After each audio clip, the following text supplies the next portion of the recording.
അപ്പൊ ഗായ്സ് രഞ്ജു ഇതാ ദോശക്കല്ലിൽ ദോശ മാവ് ഒഴിച്ച് ദോശ റെഡിയാക്കിക്കൊണ്ടിരിക്കുകയാണ് ഗായ്സ്. അതെന്താവും കറക്റ്റ് ആവും ഇല്ലെന്ന് അറിയില്ല. കുറെ നാൾക്ക് ശേഷം ഉണ്ടാക്കണാണ് ഈ ബാൻഡ്. ഇത് ദോശ ഇത് രഞ്ജു, ഇത് ദോശ ഇത് രഞ്ജു. രഞ്ജുവിന് പണ്ടോട്ട് ഈ സംഭവം അറിയായിരുന്നു, നാം തെളിയിച്ചു ഗായ്സ്. വെറുതെ നല്ല ദോശയാണ് ഇതാവ് ഉണ്ടാക്കിയിരിക്കുന്നത്. ഏതായാലും ഫസ്റ്റ് ദോശ ഞാൻ തന്നെ തിന്നോട്ടോ.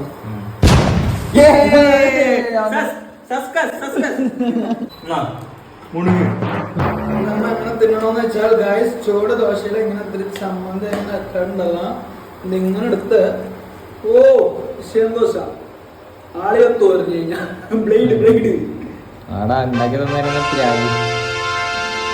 വിഷയം ഒരെണ്ണെണ്ണം കൊണ്ടിട്ട് സത്യം പറയട്ടെ, മാവ് ഞാൻ അരച്ചില്ല, ദോശ മാവ് കാട്ടിയത് വാങ്ങിയ അതിന്റെ ഇടല്ല.